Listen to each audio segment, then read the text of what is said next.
വേണ്ടിയിട്ട് നമുക്ക് ആത്മാർത്ഥമായി പ്രാർത്ഥിക്കാം. കർത്താവിൻ്റെ ദാസൻ തുടർന്ന് വചനത്തിൽ ശുശ്രൂഷിക്കും.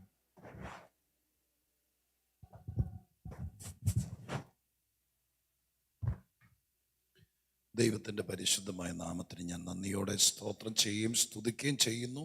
തിരുസന്നിധിയിൽ സന്തോഷത്തോടെ ഈ രാജ്യത്ത് ഒരു പ്രാവശ്യം കൂടി വരുവാൻ ദൈവമായ കർത്താവ് എനിക്ക് അവസരം തന്നു. കഴിഞ്ഞ പ്രാവശ്യം ഇതുപോലെ സമയത്ത് വന്നപ്പോൾ ഇവിടെ വരുവാനും ദൈവസഭയുടെ മധ്യത്തിൽ ദൈവവചനം ശുശ്രൂഷിപ്പാനും ഒരവസരം ദൈവമായ കർത്താവ് തന്നു. ബഹുമാന്യനായ കർത്തൃദാസനോടും ഇവിടെയുള്ള ദൈവമക്കളോടും എനിക്ക് ഏറ്റവും പ്രിയപ്പെട്ട ചിലരും എല്ലാവരോടും ചേർന്ന് ഒരുമിച്ച് ദൈവസന്നിധിയിൽ ഒരിക്കൽ കൂടി ഇങ്ങനെ ഒരു അവസരം ദൈവം തന്നതോർത്ത് നന്ദിയോടെ നിങ്ങളുടെ എല്ലാവരുടെയും നടുവിൽ നിന്നുകൊണ്ട് ഞാൻ ദൈവത്തിന് സ്തോത്രം ചെയ്യുകയും സ്തുതിക്കുകയും ചെയ്യുന്നു. കഴിഞ്ഞ പ്രാവശ്യം വന്നപ്പോൾ ഞാൻ എൻ്റെ വൈഫുമായിട്ടാണ് വന്നത്.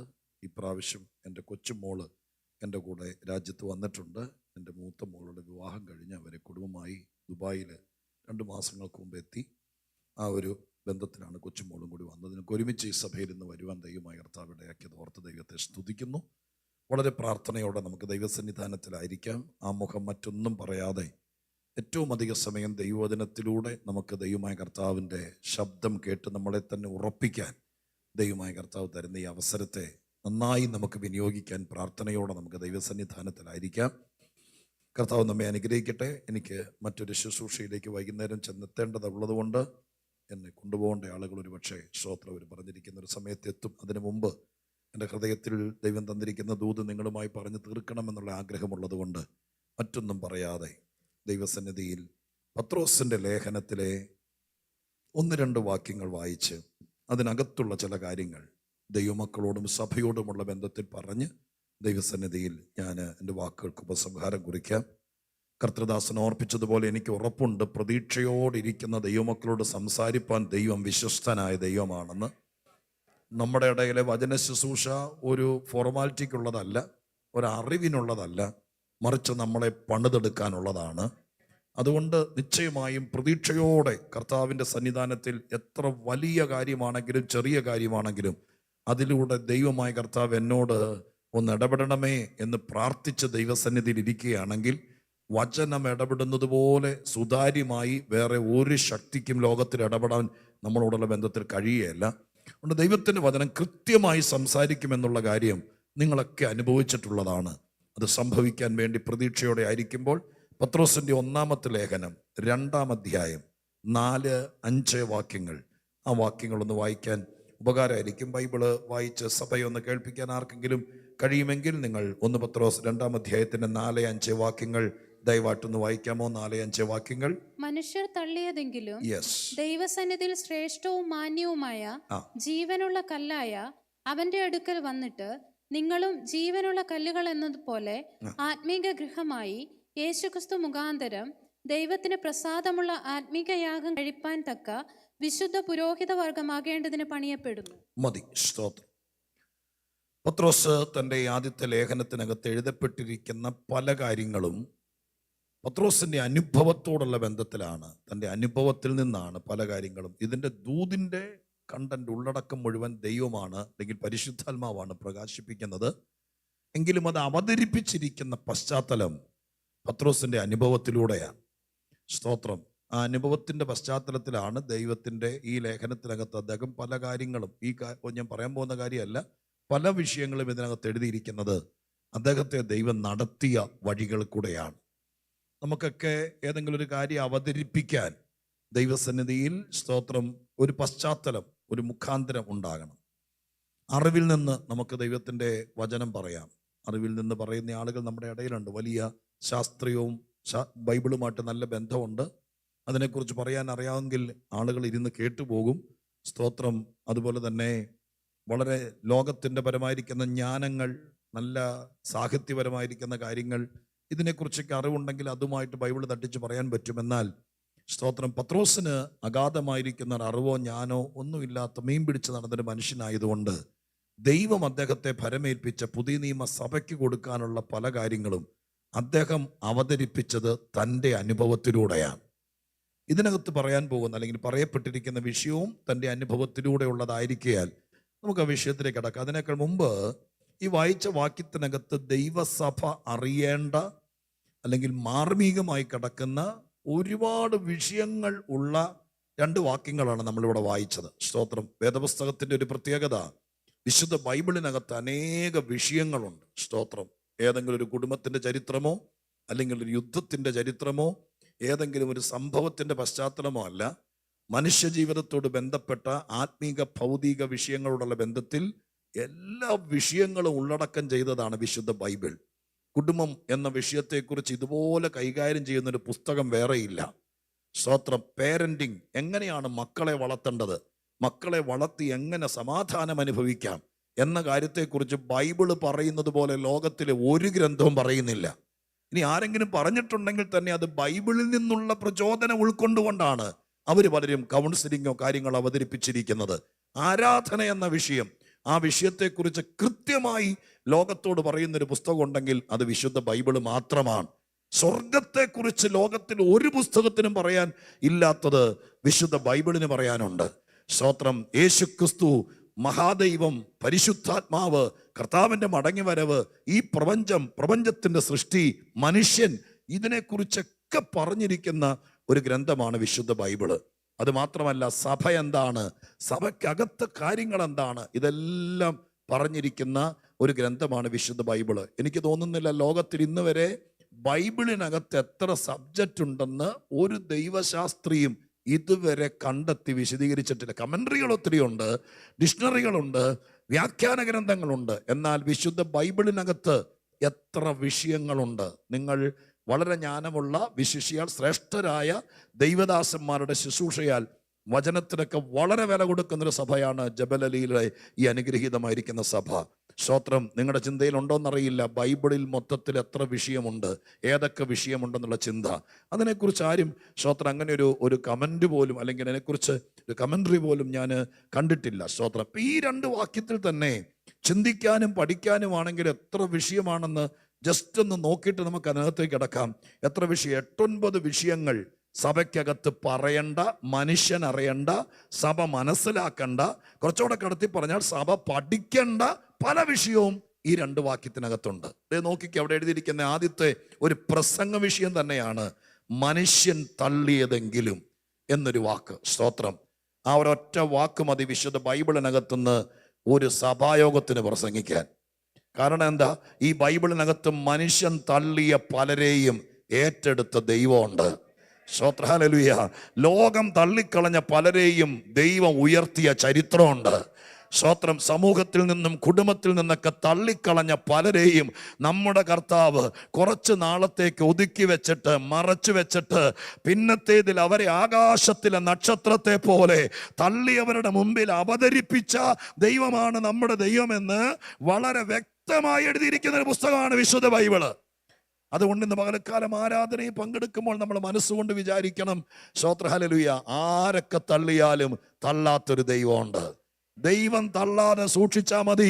ബാക്കി എവിടെ നിന്നൊക്കെ തള്ളിയിറക്കപ്പെട്ടാലും അവിടെ നിന്നൊക്കെ ഒഴിവാക്കപ്പെട്ടാലും നമ്മളെ കൈവിടാത്ത ദൈവം, മറക്കാത്ത ദൈവം, ആ ദൈവം നമുക്ക് ഈ പ്രപഞ്ചത്തിൽ, ഈ ലോകത്തിൽ ദൈവത്തിന്റെ മാന്യതയ്ക്ക് തക്കവണ്ണം മാനിച്ച് അനുഗ്രഹിക്കുമെന്നുള്ള കാര്യം 1 അല്ല 2 അല്ല 3 അല്ല, എത്ര തെളിവിലൂടെ നമുക്ക് മനസ്സിലാക്കാൻ പറ്റും. സ്തോത്രം. ഹല്ലേലൂയ. ഞാൻ ആ ഭാഗം വിടുകയാണ്. കാരണം ആ ഒരു വിഷയം മാത്രം നിങ്ങളാരെങ്കിലും നോട്ട് ചെയ്തപ്പോഴെങ്കിലും സ്തോത്രം ആരോടെങ്കിലും ഇവിടെ തകർക്കപ്പെട്ട, തള്ളപ്പെട്ട, നിരാശപ്പെട്ട് നടക്കുന്ന ആരോടെങ്കിലും പറയേണ്ട വന്നാൽ എത്രയോ പേര് ഓർമ്മപ്പെടുത്തിയാൽ മതി. എത്രയോ പേര് യോസേപ്പിനെ സ്വന്തം സഹോദരങ്ങൾ തള്ളിക്കളഞ്ഞതല്ലേ. സ്തോത്രം. ആ മനുഷ്യനെ മാത്രം ചരിത്രമെടുത്താൽ എത്രയോ പേരെ പിടിച്ചു നിർത്താൻ പറ്റും. അതുപോലെ തിക്താനുഭവങ്ങൾ അനുഭവിച്ചവരുടെ പലരുടെയും സാക്ഷ്യവും ചരിത്രവും അനേകരെ പണിതിട്ടുണ്ട്. അതോർത്ത് ദൈവത്തിന് സ്തോത്രം ചെയ്യുകയാണ്. അടുത്തത് നോക്കി, ദൈവസന്നിധി. ദൈവസന്നിധി. മനുഷ്യൻ തള്ളിയതെങ്കിലും കഴിഞ്ഞ അടുത്ത വാക്കമാണ് ദൈവസന്നിധി. ദൈവസന്നിധി എന്ന വിഷയം ബൈബിളിലെ ഒരു അസാധാരണ സബ്ജക്റ്റാണ്. കാരണം ദൈവസാന്നിധ്യമുള്ള സ്ഥലം എവിടാണോ ആ സ്ഥലത്തിനാണ് ദൈവസന്നിധി എന്ന് പറയുന്നത്. അങ്ങനെ ഒരു സ്ഥലം ഭൂമിയിലുണ്ടോ? അങ്ങനെ ഒരു സ്ഥലത്ത് മനുഷ്യൻ എത്തിപ്പെട്ടാൽ എന്ത് സംഭവിക്കും? ദൈവസന്നിധിയിൽ എന്തൊക്കെയാണ് നടക്കാൻ സാധ്യതയുള്ളത്? കുറച്ചു നേരം ദൈവസന്നിധിയിൽ വന്നിരുന്നിട്ട് എഴുന്നേറ്റ് പോയാൽ ആ മനുഷ്യന് എന്ത് പ്രയോജനമുണ്ട്? ഈ വക കാര്യങ്ങൾ മാത്രം അടുക്കിപ്പെറുക്കി എടുത്താൽ സ്തോത്രം നമുക്ക് വളരെ ഗഹനമായൊരു ആത്മീയ അറിവും ചിന്തയും കിട്ടും. തിരുവെഴുത്തിൽ അനേക വാക്യങ്ങളുണ്ട്. 68-ാം സങ്കീർത്തനത്തിലാണെന്ന് എൻ്റെ ഓർമ്മ. ആ വാക്യം ഇങ്ങനെയാണ്, സ്തോത്ര ഹല്ലേലൂയ, സർവ്വലോകത്തിൻ്റെയും ദൈവത്തിൻ്റെ സന്നിധിയിൽ ദുഷ്ടന്മാർ ഉരുകുന്നു, സ്തോത്രം, നീതിമാന്മാർ ദൈവത്തിൻ്റെ സന്നിധിയിൽ സന്തോഷിച്ചുല്ലസിക്കുന്നു. അപ്പോൾ ഒരു ദൈവത്തിൻ്റെ സാന്നിധ്യം വെളിപ്പെട്ടാൽ അവിടെ ചില വിഷയങ്ങൾ ഉരുകാൻ തുടങ്ങുമെന്നും അതേ ദൈവസന്നിധിയിൽ ചിലർ സന്തോഷിക്കാൻ തുടങ്ങുമെന്നും ആ ഒരൊറ്റ വാക്യത്തിൽ നിന്ന് മനസ്സിലാക്കാം. അപ്പോൾ ദൈവസാന്നിധ്യം ഉണ്ടാകാൻ എന്താ വഴി? ദൈവത്തിൻ്റെ സാന്നിധ്യത്തിന് എത്രയാണ് പ്രത്യേകത? ഈ വക കാര്യങ്ങൾ അറിയുന്നത് നല്ലതാണ്. അടുത്ത വാചകം എഴുതിയിരിക്കുന്നത് സ്തോത്രം, ജീവനുള്ള കല്ലായ ആ വിഷയത്തിലേക്കാണ് നമ്മളിന്ന് വരാൻ വേണ്ടി ആഗ്രഹിക്കുന്നത്. ഈ സ്തോത്രം ഈ വാക്യത്തിലെ അല്ലെങ്കിൽ ഈ ഭാഗത്തെ മൂന്നാമത്തെ പഠന വിഷയം എന്ന് വേണമെങ്കിൽ പറയാം. ഇവിടെ എഴുതിയിരിക്കുന്നു ജീവനുള്ള കല്ല്. അതിലേക്ക് നമ്മൾ വരും. സ്തോത്രം, അടുത്തത് എഴുതിയിരിക്കുന്നത് ഇങ്ങനെയാണ്, താഴേക്ക് വരുമ്പോൾ ആത്മീക ഗ്രഹം. അങ്ങനെ ഒരു ഗ്രഹമുണ്ടോ? അവിടെ ആരാണുള്ളത്? അവിടെ ഒരു പ്രവേശനം കിട്ടാൻ എന്താണ് വഴി? ആത്മീക ഗ്രഹത്തിൻ്റെ പ്രത്യേകത എന്താണ്?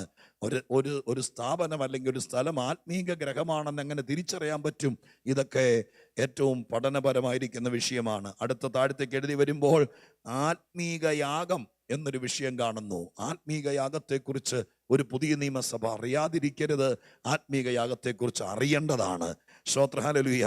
അടുത്തത് എഴുതിയിരിക്കുന്നത് എന്താ? വിശുദ്ധ പുരോഹിത വർഗം. സ്തോത്രം, വിശുദ്ധ പുരോഹിത വർഗം ദൈവശാസ്ത്രപരമായി സഭാശാസ്ത്രപരമായിട്ടൊക്കെ ഏറ്റവും പ്രധാനപ്പെട്ട വിഷയമാണ് വിശുദ്ധ പുരോഹിത വർഗം എന്നിവിടെ പറയപ്പെട്ടിരിക്കുന്നത്. അപ്പോൾ പത്രോസ് തൻ്റെ അനുഭവത്തിൽ എന്നാ പറഞ്ഞതെന്ന് പറഞ്ഞപ്പോൾ സ്തോത്രം, നമ്മൾ വിചാരിക്കരുത് കടഭാരവും അല്ലെങ്കിൽ ബുദ്ധിമുട്ടും രോഗവും മാറ്റിയൊരു കാര്യമാണ് പറയുന്നത്. അതല്ല പറഞ്ഞത്. അദ്ദേഹത്തിൻ്റെ അനുഭവത്തിലൂടെ അദ്ദേഹം ദൈവത്തിൻ്റെ മർമ്മങ്ങളെ പ്രസ്താവിക്കുകയാണ്. സ്തോത്ര ഹല്ലേലൂയ. അദ്ദേഹത്തിൻ്റെ അനുഭവത്തിലൂടെ അങ്ങനെ ഇവിടെ പറയപ്പെട്ടിരിക്കുന്ന ഈ വാക്കുകളെല്ലാം, ഈ 2 വാക്യങ്ങൾക്കകത്തെ പല വാക്യങ്ങളും നമുക്ക് പഠിക്കാനുള്ളതും മനസ്സിലാക്കാനുള്ളതും ഗ്രഹിക്കാനുള്ളതുമാണ്. സ്തോത്ര ഹല്ലേലൂയ. ഗ്രഹിക്കാനും പഠിക്കാനൊക്കെ ഉള്ളതാണ്. ഇവിടെ ഈ വാക്കുകളിലേക്ക് നമ്മുടെ ശ്രദ്ധയെ തിരിക്കാം. പത്രോസിന്റെ ലേഖനത്തിനകത്ത് 3 പ്രധാനപ്പെട്ട വാക്കുകളിലൂടെ യേശുക്രിസ്തുവിനെ അവതരിപ്പിക്കുന്നുണ്ട്. 3 പ്രധാനപ്പെട്ട വാക്കുകളിലൂടെ പത്രോസ് അവതരിപ്പിക്കുന്നുണ്ട്. യേശു എന്ന പേരിലോ മശിഹ എന്ന പേരിലോ കർത്താവ് എന്ന പേരിലോ ഒന്നും അല്ല, എങ്കിലും സ്തോത്രം യേശുവിനെ അവതരിപ്പിക്കുന്ന 3 പേരുകൾ. സ്തോത്രം, അതിൽ ഒന്ന് ജീവനുള്ള കല്ലാണ്. അതിലേക്ക് നമുക്ക് കുറച്ചുകൂടെ വിശാലമായിട്ട് കിടക്കാം. രണ്ടാമത്തതും മൂന്നാമത്തതും ഞാൻ പറഞ്ഞു വിടാം. 2-ാം അധ്യായത്തിന്റെ 25-ാമത്തെ വാക്യം, 2:25, നിങ്ങൾ തെറ്റി ഉഴലുന്ന ആടുകളെ പോലെയായിരുന്നു, ഇപ്പോഴോ നിങ്ങളുടെ ആത്മാക്കളുടെ ഇടയനും അധ്യക്ഷനുമായവങ്കിലേക്ക് മടങ്ങി വന്നിരിക്കുന്നു. അവിടെ യേശുവിനെ അവതരിപ്പിക്കുന്ന മറ്റൊരു പ്രത്യേക പദമാണ്, മറ്റു ഒരു എഴുത്തുകാരും എഴുതാത്തൊരു പദമാണ് മലയാളത്തിൽ വന്നിരിക്കുന്നത്. അധ്യക്ഷൻ എന്ന പദം. അധ്യക്ഷൻ. സ്തോത്രം, അധ്യക്ഷൻ. മലയാള പരിവർത്തനത്തിനകത്ത് വന്നിരിക്കുന്നതിൽ തെറ്റില്ല. സ്തോത്രം, മറ്റു ചില വേഷം നോക്കുമ്പോഴൊക്കെ സാധാരണ നമുക്ക് പരിചയമുള്ള ഏതെങ്കിലും വാക്കായിരിക്കാം.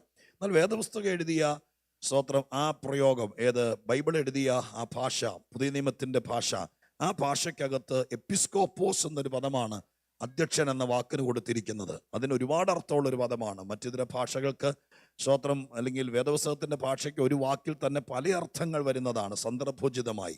ഈ വാക്കിന് എപ്പിസ്കോപ്പ എന്ന് പറയുന്ന ആ വാക്ക് സ്തോത്രം, നമ്മൾ ഒരുപക്ഷെ ഓർത്തഡോക്സ് പൗരോഹിത്യ സഭകളിലൊക്കെ അങ്ങനെ ഒരു പദവി നിങ്ങൾ പൗരോഹിത്യ വൃന്ദത്തിൽ കേട്ടിട്ടുണ്ടായിരിക്കാം. വാസ്തവത്തിൽ അത് ഒരു മനുഷ്യനെടുക്കേണ്ട നാമപേരല്ല, യേശുക്രിസ്തുവിന് ഇട്ടിരിക്കുന്ന ബൈബിളിലെ പേരാണ്. അതിൻ്റെ ഒറിജിനൽ ഭാഷയിൽ എപ്പിസ്കോപ്പോസ് എന്ന പദം.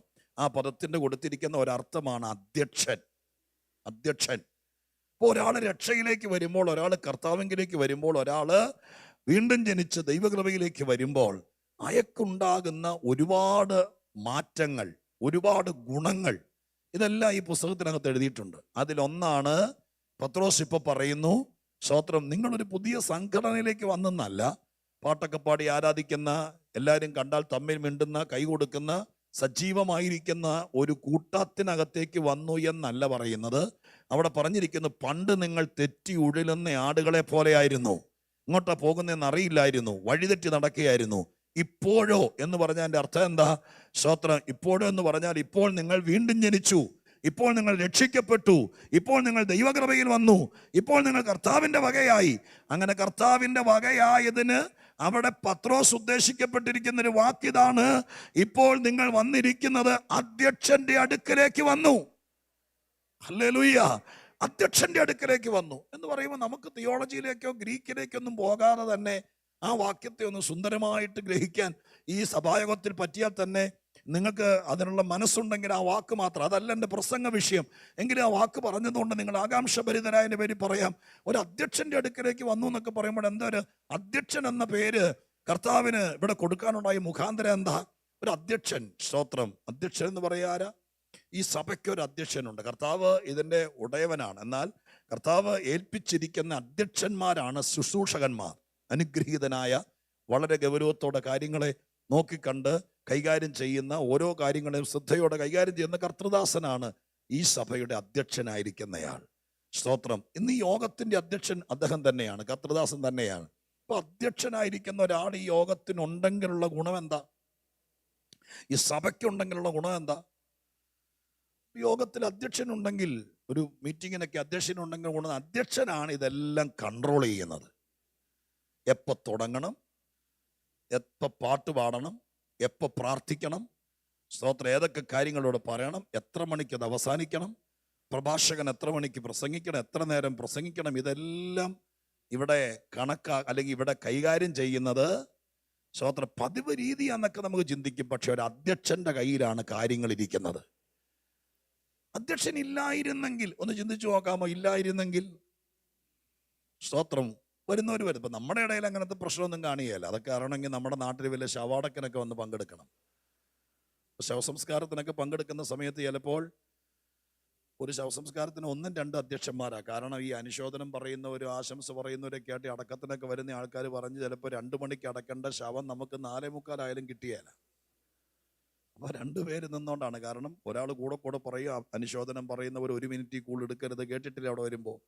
സ്തോത്രം. അങ്ങനെ പറയുന്ന ഒരാൾ, പിന്നെ കൂടുതൽ പറയുന്ന ആളുകളെ പാൻ്റെ പിടിച്ച് വലിച്ചിരുത്താൻ വേറൊരു അധ്യക്ഷൻ. അങ്ങനെ 2 അധ്യക്ഷന്മാർ നിന്നാലേ ചിലപ്പോൾ ഒരു സമയത്ത് കാര്യങ്ങൾ നടക്കുകയുള്ളൂ. അപ്പോൾ അധ്യക്ഷൻ ഇല്ലെങ്കിൽ വരുന്നവൻ മൈക്കെടുത്ത് പറയാൻ തുടങ്ങിയാൽ ഇതിനൊരു അടുക്കും ചിട്ടയും കാര്യങ്ങളില്ലാതെ പോകും. ഒരു അധ്യക്ഷൻ ഉണ്ടെങ്കിൽ എല്ലാത്തിനും ഒരു കൺട്രോളാകും. യേശുക്രിസ്തുവിനെ രക്ഷകനായി സ്വീകരിച്ചപ്പോൾ നമുക്ക് കിട്ടിയ ഒരുപാട് കാര്യങ്ങൾ, അതിലൊരു കാര്യമാണ് നമുക്കൊരു അധ്യക്ഷനെ കിട്ടി. സ്തോത്രം. അധ്യക്ഷനെ കിട്ടി എന്ന് പറയുമ്പോൾ വെറുതെ നിങ്ങളത് ആ വാക്ക് വളരെ ലളിതമായിട്ട് ബൈബിൾ അവതരിപ്പിച്ചിരിക്കുക. എന്ന് പറഞ്ഞാൽ എന്താ? നമുക്കൊരു അടുക്കും ചിട്ടയാകാൻ എന്ന് പറഞ്ഞാൽ സ്തോത്രം, കാര്യങ്ങളെ നിയന്ത്രിക്കാൻ, കൈകാര്യം ചെയ്യാൻ അതിനൊരാളെ, അതാരാണ്? സർവജ്ഞാനിയായ കർത്താവ് നമ്മുടെ കുടുംബത്തിന്റെ അധ്യക്ഷനായാൽ, കുടുംബജീവിതത്തിന്റെ അധ്യക്ഷനായാൽ, നമ്മുടെ ഫിനാൻഷ്യൽ സ്റ്റാറ്റസിന്റെ അധ്യക്ഷനായാൽ, നമ്മുടെ ജീവിതത്തിന്റെ അധ്യക്ഷനായാൽ, അധ്യക്ഷൻ അറിയാം എപ്പോഴെന്തൊക്കെ നടക്കണം, എങ്ങനെയൊക്കെ നടക്കണം എന്ന്. അപ്പൊ യേശുവിനെ രക്ഷകനായി ലഭിച്ചാൽ അവനൊരു അധ്യക്ഷനെ കിട്ടി. ഇന്ന് പകൽക്കാലം നിങ്ങൾ വിശ്വസിക്കണം, ഞാനതൊക്കെ എൻ്റെ പശ്ചാത്തലത്തിൽ നിന്ന് ഇതൊക്കെയുള്ള കാര്യങ്ങൾ മനസ്സിലാക്കുമ്പോൾ സ്തോത്രം ബോധ്യമായിട്ടുണ്ട്. ഞങ്ങൾ രക്ഷയ്ക്ക് പാസ്റ്റർ എന്നെക്കുറിച്ച് ഒരു വാക്ക് പറഞ്ഞല്ലോ, ഞാൻ അതേക്കുറിച്ച് പറയേണ്ട കാര്യമില്ല. സ്തോത്രം. അതുപോലെ തകർന്ന ഒരു പശ്ചാത്തലത്തിൽ നിന്ന് വന്ന സമയത്തൊക്കെ എൻ്റെ അപ്പൻ ഭയങ്കരമായിട്ട് കള്ളൊക്കെ കുടിച്ച് നടന്നൊരു കാലമുണ്ട്. നന്നായിട്ട് ഹാർഡ് വർക്ക് ചെയ്യുമായിരുന്നു. സ്തോത്രം.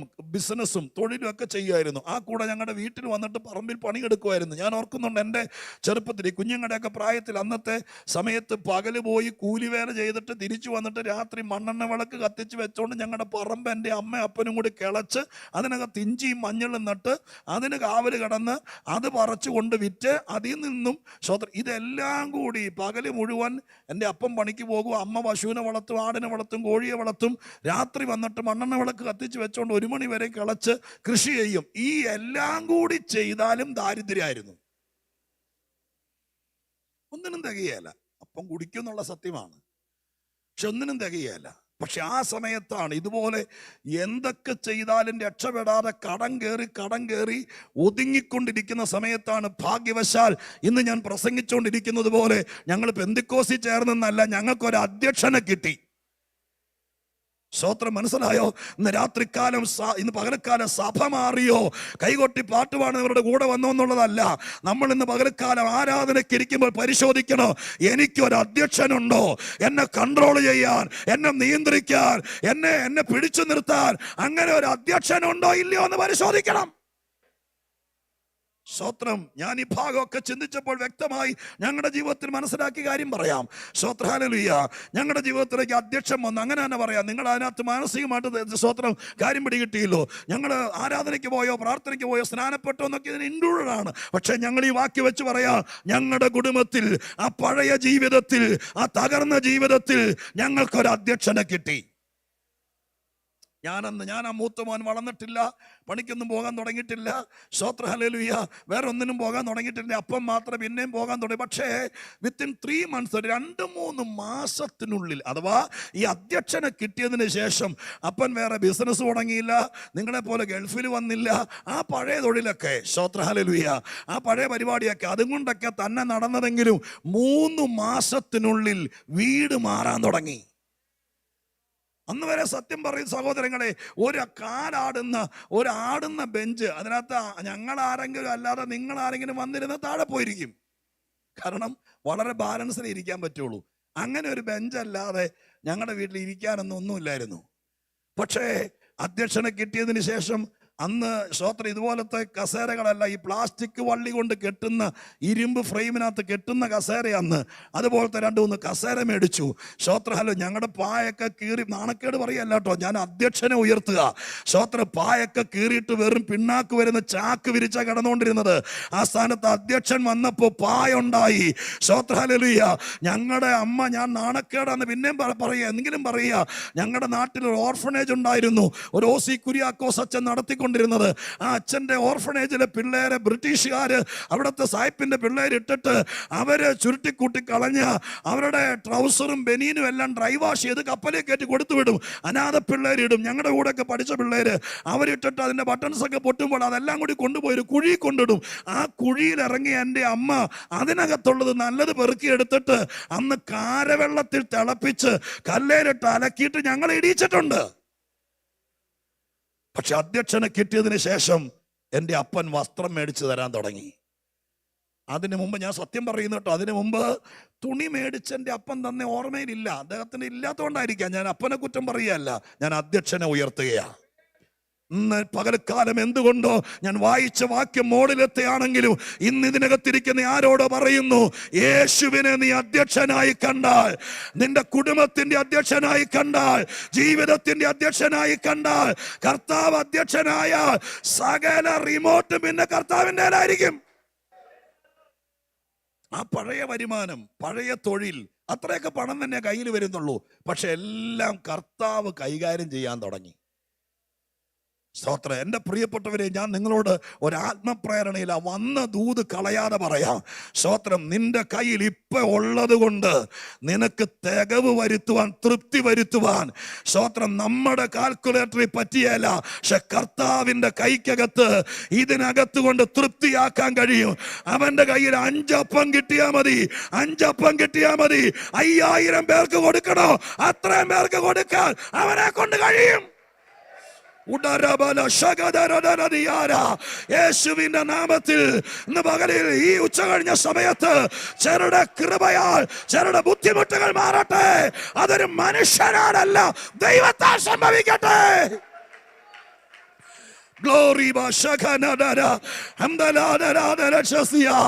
യേശു ഇന്ന് പകൽക്കാലം ചിലരുടെ അധ്യക്ഷനാകുന്ന പകലാകട്ടെ. നമ്മളെ കർത്താവിനെ അറിഞ്ഞു, നമ്മളൊരു കൂട്ടായ്മയിൽ വന്നു, ഇതൊക്കെ ശരിയാണ്. ജീവന്റെ പുസ്തകത്തിൽ പേരൊക്കെ ഉണ്ടെന്നുള്ള സത്യമാണ്.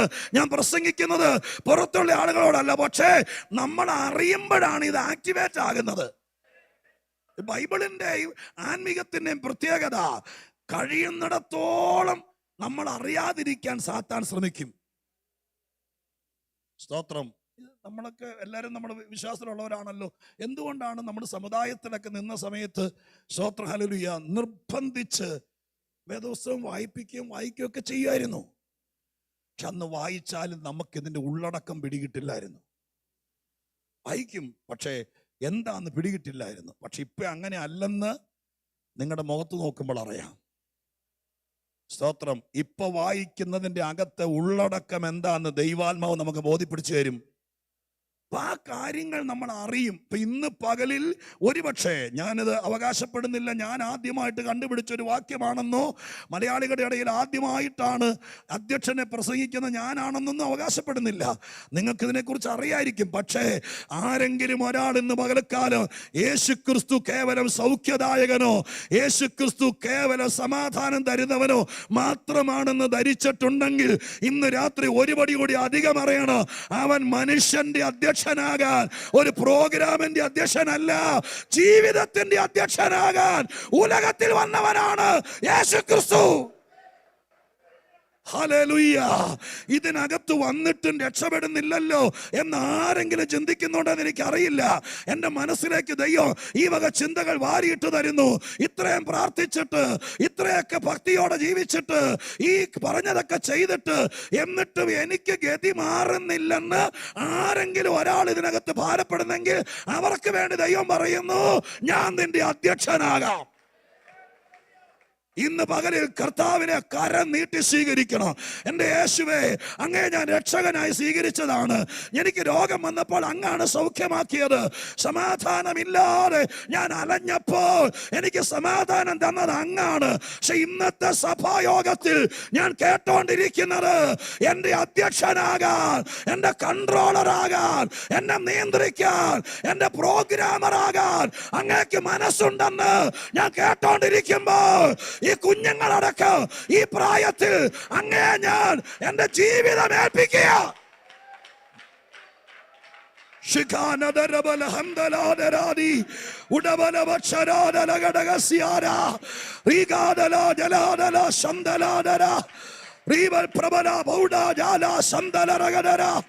യേശുവിന്റെ നാമത്തിൽ പരിശുദ്ധാത്മാവ് അധ്യക്ഷനെ അധികാരിയത്തോടെ കാണട്ടെ. ഞാൻ ഒന്നോടെ പറയുന്നു, ഞാനത് എന്താ പറയുക, ഒന്ന് സ്കിപ്പ് ചെയ്തങ്ങ് പറഞ്ഞു വിടാന്ന് വിചാരിച്ചതാ വാക്ക് കേട്ടോ. അതല്ല എൻ്റെ പ്രസംഗ വിഷയമായിരുന്നത്.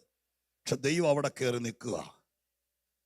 ദൈവാത്മാവിൽ പറയുന്നു, അധ്യക്ഷൻ ഒരു ഭയങ്കര ആളാട്ടോ, കൊള്ളാവുന്നൊരു അധ്യക്ഷൻ. ഞാനത് മനസ്സിലാക്കിയപ്പോഴാന്ന് അറിയാമോ, ഞാൻ യോഗമൊക്കെ നടത്തുന്ന ആളാണ്, കല്യാണം ഷോടൊക്കെ ഉണ്ടെങ്കിൽ ഇതാണ്. പക്ഷെ എൻ്റെ മോളുടെ കല്യാണം ഞാൻ പറഞ്ഞില്ല, കഴിഞ്ഞ ഫെബ്രുവരിയിൽ ഞങ്ങളുടെ സഭയുടെ ഇനിഷ്യേറ്റീവിനെ നടത്തുന്നത്. ഞാനൊരു ഇൻഡിപെൻഡൻറ്റ് മോളിലാണ് നിൽക്കുന്നത്, ഞാനാണ് ആ സഭയിലെ പാസ്റ്റർ. പക്ഷെ എൻ്റെ മോളുടെ കല്യാണത്തിന് ഒരാളെ അധ്യക്ഷനാണ്, കല്യാണം നടത്താൻ ഒരാളെ കിട്ടി, പാട്ട് പാടാൻ കൊയറിനെ കിട്ടി, പ്രസംഗിക്കാൻ ആളെ കിട്ടി, അനുഗ്രഹിച്ച് പ്രാർത്ഥിക്കാൻ ആളെ കിട്ടി, അധ്യക്ഷനാകാൻ വേണ്ടി കറങ്ങി. സ്തോത്രം. കാരണം ഒരു വലിയ പരിപാടിയാണ്. അതിനകത്ത് പറ്റി ഈ പറയപ്പെടുന്ന കംപ്ലീറ്റ് കാര്യങ്ങൾ വളരെ ഭംഗിയായി സമയം കളയാതെ സമയക്ലിപ്തതയ്ക്കകത്ത് സ്തോത്രം മൊത്തത്തിൽ കൈകാര്യം ചെയ്യാൻ പറ്റുന്ന കഴിവുള്ള ഒരാളെ കിട്ടണം. മനസ്സിലാവുന്നു? പ്രസംഗിക്കുന്നതിനേക്കാൾ പാടുന്നതിനേക്കാളൊക്കെ പാടാണ് ആ പദവിയിൽ ഇരിക്കുക എന്ന് പറയുന്നത്. സ്തോത്രം. കുറേ ആളുകൾ മനസ്സിലേക്ക് വന്നു, ഇന്നാരായാലോ. അപ്പോൾ ഞങ്ങളുടെ ചർച്ച ചെയ്ത് പറഞ്ഞു, വേണ്ട സ്തോത്രം, പുള്ളി പറഞ്ഞു അങ്ങ് നീട്ടിക്കൊണ്ട് പോകും. സ്തോത്രം. പുള്ളിയെ മാറ്റി നിർത്തി. ഇന്നരായാലോ പറഞ്ഞു, ഓ സ്തോത്രം, പുള്ളി ഒന്നും പറയുകയല്ല. നമ്മുടെ ആൾക്കാരൊക്കെ വരുന്നതല്ലേ, ഇപ്പോൾ കല്യാണത്തിനാകുമ്പോഴത്തേക്കും 2 വാക്ക് പറയണം, അതിന് പറ്റിയ ആൾ വേണം. അങ്ങനെ പലരെ മാറ്റി. ഒരാളെ കിട്ടി, സ്തോത്രം, അയാളെ പറയുന്നില്ല, നന്നായിട്ട് നടത്തി. അപ്പം ഞാൻ പറയുന്നത്, അധ്യക്ഷൻ എന്ന് പറയുന്ന ആള് അത് നല്ലൊരാളാണെങ്കിൽ ആ പ്രോഗ്രാം സെറ്റായിരിക്കും. ഞാൻ ഉദാഹരണമായിട്ട് പറയാം. അങ്ങനെയാണെങ്കിൽ ഞാൻ പറഞ്ഞല്ലോ, 2.5 മണിക്കൂർ നേരത്തെ ഒരു പ്രോഗ്രാമിൻ്റെ അധ്യക്ഷനാകാനല്ല. സ്തോത്രം. ഹല്ലേലൂയ. വേദപുസ്തകം പറയുന്നതനുസരിച്ച് വീഴാതെ വണ്ണം മഹിമാസന്നിധിയിൽ നമ്മളെ എത്തിക്കുന്ന അന്ന് വരെയും ജീവിതത്തിന്റെ അധ്യക്ഷനാകാൻ ഒരാളെ കിട്ടണം. ഹല്ലേലൂയ.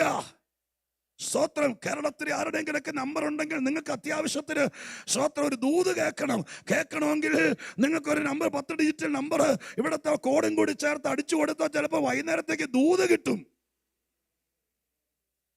പക്ഷേ അധ്യക്ഷനാക്കിയ ചിലപ്പോൾ ഞാൻ പറയട്ടെ, സ്തോത്രം, കാശും കൊണ്ട് പോകും, അടിച്ചോണ്ട് പോകും. സ്തോത്രം. അധ്യക്ഷനാക്കാൻ പറ്റിയ ഒരാളെ കിട്ടിയെങ്കിൽ ഏതിൻ്റെ ജീവിതത്തിൻ്റെ നമുക്കൊരു കൗൺസിലിംഗ് നടത്താൻ ആളെ കിട്ടും. സ്തോത്രം. നമ്മളെ ഒന്ന് തണുപ്പിക്കാൻ ആളെ കിട്ടും. സ്തോത്രം. പക്ഷേ നിങ്ങളുടെ ജീവിതത്തിന്റെ അധ്യക്ഷനാകാൻ അതിന് മനുഷ്യരുടെ ഇടയിൽ പലരെ നോക്കിയാലും ചിലപ്പോൾ കിട്ടിയാലും കുറെ കഴിയുമ്പോൾ നമുക്ക് കഴിക്കാൻ തുടങ്ങും. പക്ഷെ യേശു അധ്യക്ഷനായാൽ, സ്തോത്രം, നീ നരയ്ക്കുവോളം അല്ല, അത് പഴയ നിയമത്തിലായിരുന്നു. പുതിയ നിയമത്തിൽ പറയുന്നത് നരയ്ക്കുവോളം എന്നല്ല, നിന്നെ മഹിമാസന്നിധിയിൽ എത്തിക്കുവോളം ഞാൻ നിന്റെ അധ്യക്ഷനായിരിക്കാം. ഇന്ന് ദൈവസന്നിധിയിൽ എന്തുകൊണ്ടോ സ്വർഗം പറയുന്നു, മഹിമാസന്നിധിയിൽ എത്തുവോളം ദൈവത്തിന്റെ സന്നിധാനത്തിൽ നിന്നെ ഒരു അധ്യക്ഷ സ്ഥാനത്തിരുന്ന് കൊണ്ടെത്തിക്കാൻ കഴിവുള്ള കർത്താവ് നിന്റെ പരാജയങ്ങളെ ജയമാക്കി മാറ്റാൻ, നിന്റെ നിരാശകളെ മാറ്റാൻ, നീ ഒരു സക്സസ് ആയി എന്ന് മറ്റുള്ളവരെ കൊണ്ട് പറയിപ്പിക്കാൻ. നമ്മൾ പറയില്ലേ, നമ്മുടെ നാട്ടിൽ പറയും ഇവനൊരു തോൽവിയാണല്ലോ. ചുമ്മാ പറയുന്നതായിരിക്കും, പിള്ളേർ പറയുന്നൊരു ഭാഷയായിരിക്കും. എന്നാൽ അങ്ങനെ പറയാതിരിക്കാൻ, സ്തോത്രം, അതിന് കർത്താവിനെ ഇനി ഏത് പ്രായത്തിലും, ഇപ്പൊ വിദ്യാഭ്യാസമൊക്കെ കഴിഞ്ഞ് ഇനിയിപ്പോൾ പോയി പഠിക്കാനൊക്കെ പറഞ്ഞു കഴിഞ്ഞാൽ പാടാ, ഇനി അടുത്തൊരു കോഴ്സൊക്കെ പഠിക്കുക പറയുന്നത് ബുദ്ധിമുട്ടാണ്. പക്ഷെ ഉള്ളതിനകത്ത് ദൈവപുത്രൻ അധ്യക്ഷനായാൽ അവരെ ദൈവം അനുഗ്രഹിച്ചിരിക്കും, ഉയർത്തി. ഇനി അത് തന്നെയാണോ ഞാൻ നിങ്ങളോട് പറയാം, അത് പറഞ്ഞു വരുമ്പോൾ എൻ്റെ ഓർമ്മയിലേക്ക് വരുന്ന കാര്യങ്ങൾ പറയാം, കേട്ടോളണേ. സ്തോത്രം. ഹല്ലേലൂയ. അധ്യക്ഷനായാലുള്ള ഗുണം പറയാം, ഗൗരവം ഞാൻ പറയാം.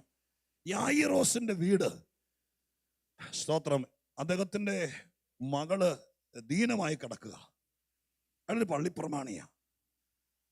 അപ്പോൾ അവസാനം മരണത്തോടടുക്കുക, കൊച്ചിന്റെ മരണത്തോടടുക്കുന്ന സമയത്ത് ഇനിയൊന്നും ചെയ്യാനില്ല. യഹൂദ പശ്ചാത്തല റബ്ബി ആയതുകൊണ്ട് അവരുടെ രീതിയിലുള്ള പ്രാർത്ഥനകളും കാര്യങ്ങളൊക്കെ നടന്നു. അയാൾ റബ്ബി ആയതുകൊണ്ട് മരുന്നും കാര്യങ്ങളും കൊടുത്തു കാണും, പക്ഷെ ഒന്നും ഏൽക്കുന്നില്ല.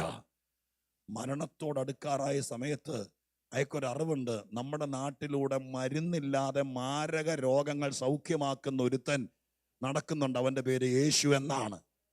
യഹൂദനെ എതിർത്തിരിക്കുന്നെങ്കിലും റബ്ബി ആയിരിക്കുന്ന ഈ യായിറോസിന് അറിവ് കിട്ടിയിട്ടുണ്ട്. എന്താണെങ്കിലും വീട്ടിൽ പോലും പറയാതെ എന്ന് ഞാൻ വിചാരിക്കുക, വീട്ടിൽ പോലും പറയാതെ കൊച്ചു ഊർത്തശ്വാസം വലിച്ച് മരിക്കാൻ കിടക്കുമ്പോൾ യേശുവിനെ തപ്പി മനുഷ്യനിറങ്ങി.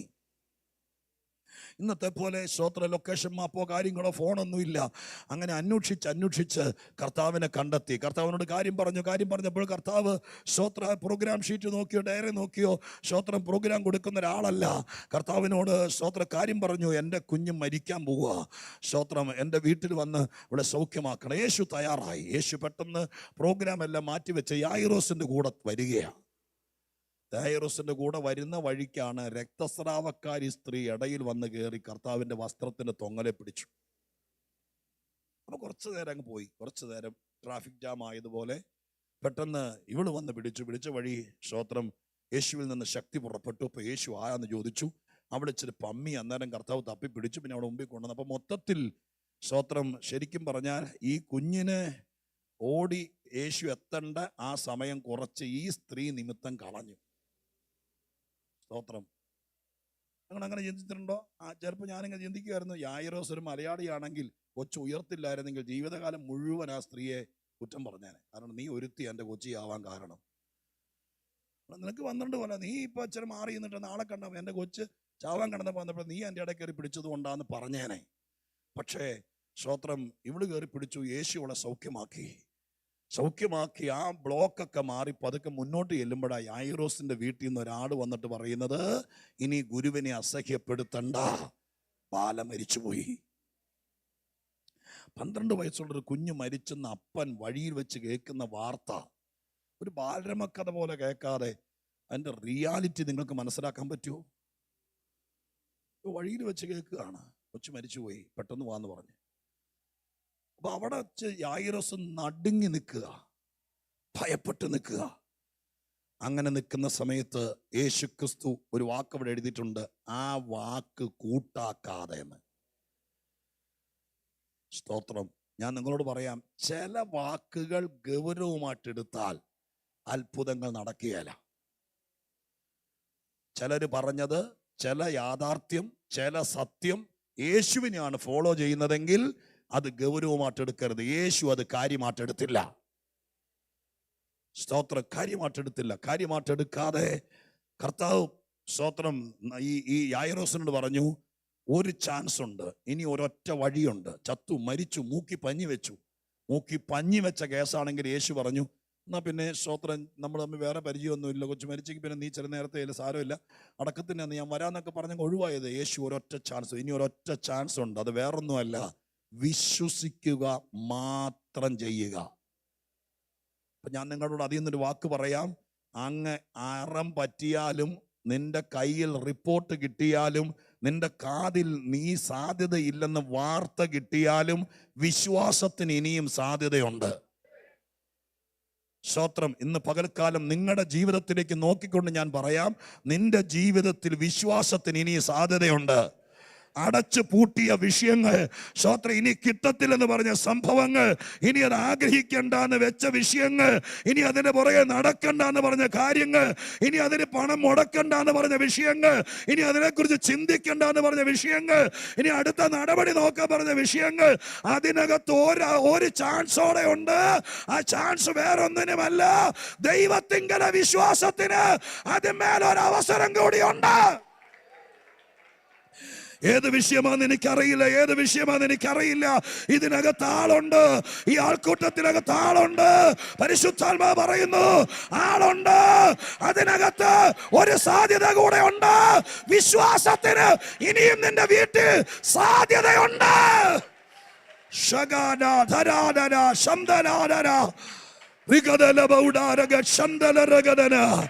യേശുവിന്റെ നാമത്തിൽ ഏറ്റെടുത്തോണ്ട് സ്തോത്രം ചെയ്യ. യേശു പറയുന്നു, ഞാനല്ല, യേശു പറയുന്നു, യേശു പറയുന്നു.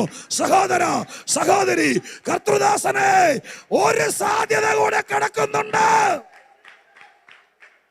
ഹല്ലേലൂയ. ഇനി സാധ്യതയില്ലെന്ന് പറഞ്ഞ വിഷയത്തിൽ ഒരു സാധ്യത കൂടെ കിടക്കുന്നുണ്ട്.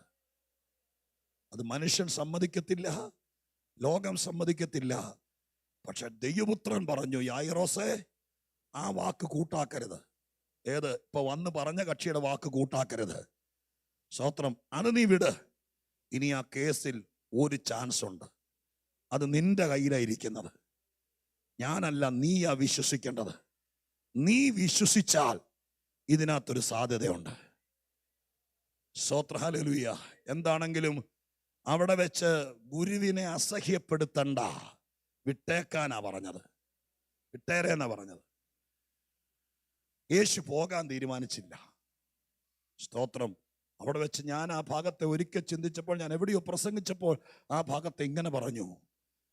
ഇപ്പോൾ യേശുവിനെ കണ്ടെത്തിയ സ്ഥലം മുതൽ ഈ വീട്ടിൽ നിന്ന് വന്ന് ബാല മരിച്ചു പോയിന്ന് ആള് വന്ന് പറഞ്ഞ സ്ഥലം വരെ, അവിടെ വരെ യേശുവിനെ യായിറോസ് കൊണ്ടുവരുമായിരുന്നു. കർത്താവിനെ വിളിച്ചോണ്ട് പുള്ളി വരുമായിരുന്നു. ഇവിടെ വെച്ച് യായിറോസ് സ്റ്റക്കായി. ഇനി ഇവിടം മുതൽ വീട് വരെ യേശു യായിറോസിനെ കൊണ്ട് പോവുക. കാരണം അവിടെ വെച്ച് അദ്ദേഹം ഫീസായി പോയതുപോലെയായി. സ്തോത്രം. ഹല്ലേലൂയ. ഇന്ന് പകൽക്കാലം ഞാൻ നിങ്ങളോടൊരു ദൂത് പറയാം. ഈ ജൂൺ മാസം 1-ാം തീയതി ആരാധനയ്ക്ക് ഇവിടെ വരെ നീ യേശുവിനെയും കൊണ്ടാ, എൻ്റെ കർത്താവിനെയും കൊണ്ടാ വന്നതെങ്കിൽ, നീ ഏറ്റവും തകർന്നിരിക്കുന്ന വിഷയത്തിൽ ഇന്ന് ഇവിടം മുതൽ അങ്ങോട്ട് നിന്നെ കൊണ്ട് യേശു പോകുന്ന ഒരു ആത്മീക തലമുണ്ട്. അങ്ങനെ ഒരു ചേഞ്ച്, അങ്ങനെ ഒരു മാറ്റം ഉണ്ടാകട്ടെ. കർത്താവിന്റെ ആത്മാവ് ഇന്ന് പകൽക്കാലം അങ്ങനെ ഒരു സ്ഥിതി വരുത്തട്ടെ. ഹല്ലേലൂയ.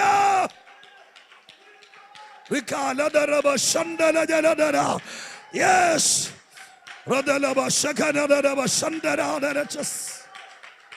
സ്തോത്രം. ഹല്ലേലൂയ.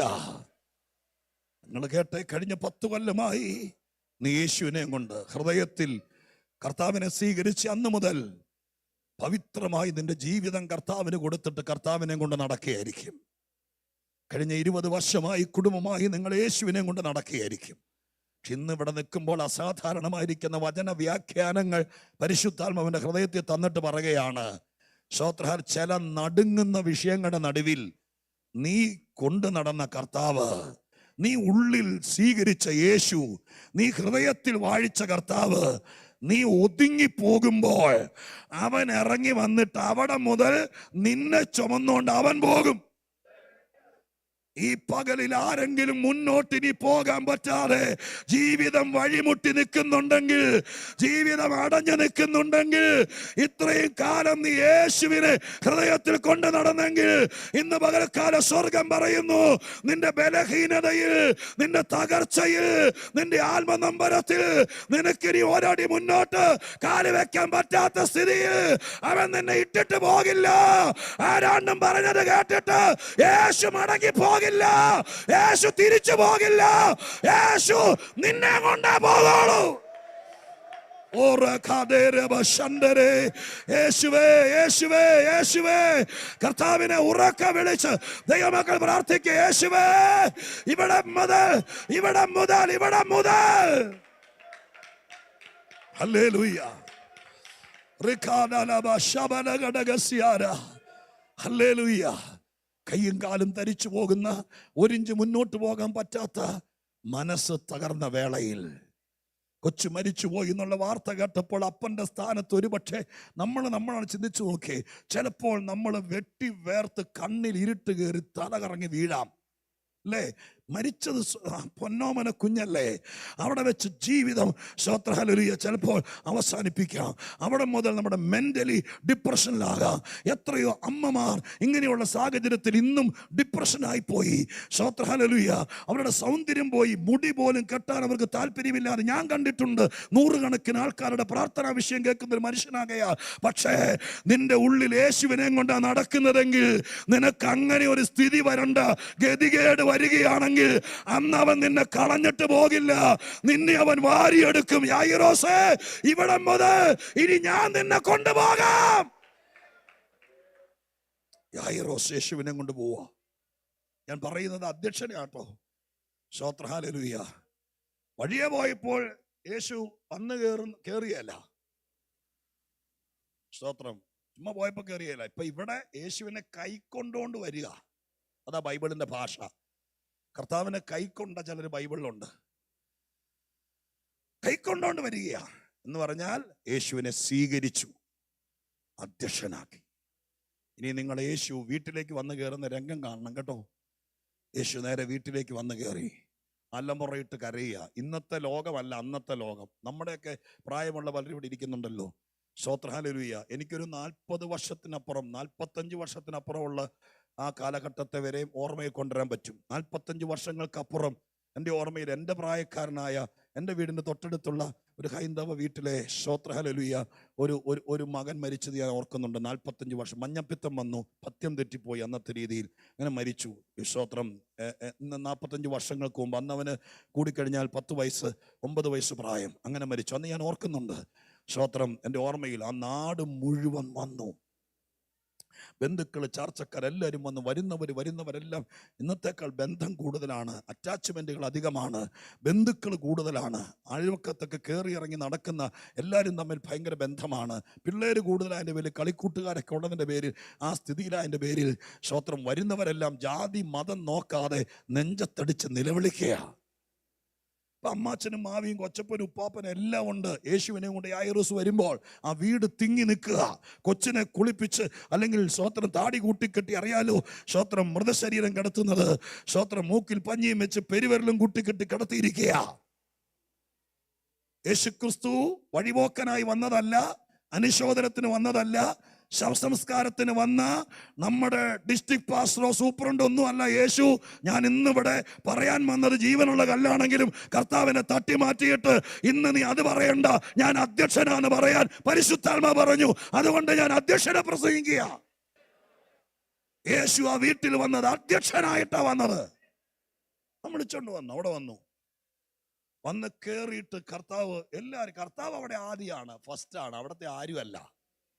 യായിറോസിന്റെ ഭാര്യയുടെ ബന്ധുവല്ല, യായിറോസിന്റെ ബന്ധുവല്ല, അകന്ന ബന്ധുവല്ല. സ്തോത്രം. യഹൂദന്മാർ യേശുവിനെ തള്ളിക്കളഞ്ഞിരിക്കുന്നതാ. ഒരു റബിയുടെ വീട്ടിൽ യേശു കയറാൻ പാടുള്ളതല്ല, കയറ്റാൻ പാടില്ലാത്തതാണ്. അവർ തള്ളിക്കളഞ്ഞിരിക്കുക, പള്ളി പുരുഷനാക്കണമെന്ന് പറഞ്ഞിരിക്കുന്നത്. പക്ഷേ യേശുവിനെ ഗ്രഹനാഥൻ കൈക്കൊണ്ടു. അത്രയും മതി. നിങ്ങൾക്ക് അത്രയും പ്രാഗൽഭ്യം ഉണ്ടെങ്കിൽ ഇന്ന് നിങ്ങൾ ഇവിടുന്ന് പോകുന്നത് വെറുതെ ആയിരിക്കുകയല്ല. ഞാനൊരു യോഗം കൂടാൻ ആരാണ്ടരെ വണ്ടി കയറി ഉച്ചയ്ക്ക് ഇവിടെ വന്നിരിക്കുന്നതല്ല. ഞാൻ യേശുവിനെ കൈക്കൊണ്ടിട്ടാ ജീവിക്കുന്നത് എന്ന് ഉറപ്പുണ്ടെങ്കിൽ നിങ്ങൾക്കുള്ളതാണ് ഈ ദൂത്. അങ്ങനെ ആരെങ്കിലും ഇല്ലെങ്കിൽ ഇന്ന് നിങ്ങൾ യേശുവിനെ ജീവിതത്തിന്റെ അധ്യക്ഷനാക്കണം.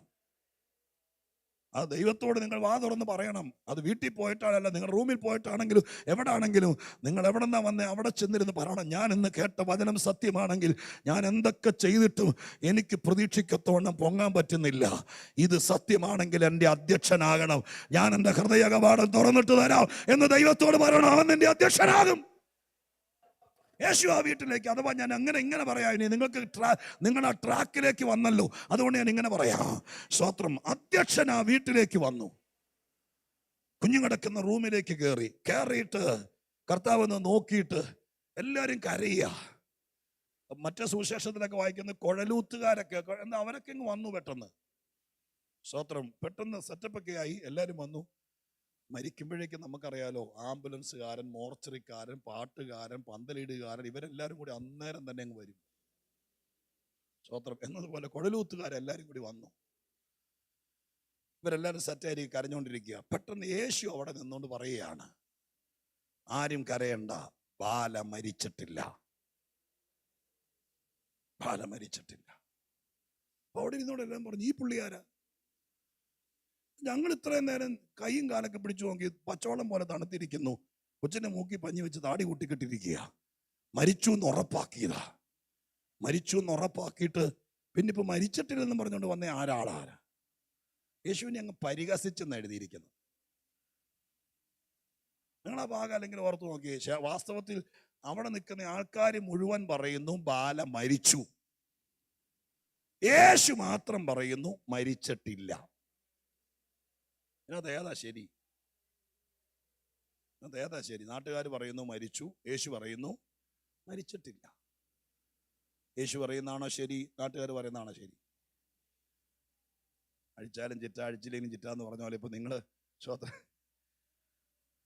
നാട്ടുകാർ പറഞ്ഞതാ ശരി. മരിച്ചു എന്നുള്ളത് സത്യമാണ്. മരിക്കാത്തൊരു കൊച്ചിനെ എഴുന്നേപ്പിച്ചിരുത്തിയിട്ട് ഞാൻ 3 പേരെ ഉയർപ്പിച്ചെന്ന് പറയുന്നത് കള്ളത്തരല്ലേ? യേശു 3 പേരെ ഉയർപ്പിച്ചില്ല. അപ്പൊ മരിച്ചു എന്നുള്ളത് സത്യമാണ്. സത്യമാണെങ്കിലും ശരി, സത്യമല്ല, ശരിയാണെങ്കിലും യേശു അത് അംഗീകരിക്കുന്നില്ല. സ്തോത്രം. നമുക്ക് പല കാര്യം നടക്കാത്ത എന്നാന്നറിയാമോ? നമ്മൾ അങ്ങ് അംഗീകരിച്ചു, ഇനി ജയിക്കുകയില്ല. ഡോക്ടർ പറഞ്ഞതാണ് ശരി, ഇനി നടക്കുകയില്ല. പക്ഷെ അത്ഭുതം നടക്കണമെങ്കിൽ ചില യാഥാർത്ഥ്യങ്ങൾ അംഗീകരിക്കരുത്. യേശു പറഞ്ഞു മരിച്ചു എന്നുള്ള ഉറപ്പാണ്. യേശു പറഞ്ഞു മരിച്ചിട്ടില്ല. അപ്പൊ എല്ലാരും കൂടി കളിയാക്കി, ഇവരാരാന്ന് ചോദിച്ചോണ്ട്. പക്ഷേ യേശു പിടിച്ചോടത്ത് നിന്നു, മരിച്ചിട്ടില്ല. മരിച്ചിട്ടില്ല എന്ന് പറയുക മാത്രമല്ല, അടുത്ത വാചകം യേശു പറയുകയാണ്, ഈ മുറിക്കകത്ത് ഈ കുഞ്ഞിന്റെ അടുത്തിരുന്ന് കരഞ്ഞോണ്ടിരിക്കുന്ന ഈ കൊച്ചിന്റെ അപ്പനും അമ്മയും ഒഴിച്ച് ബാക്കി എല്ലാരും പുറത്തേക്ക് ഇറങ്ങണം. നിങ്ങളുടെ വീട്ടിലാണെങ്കിൽ നടക്കുമോ?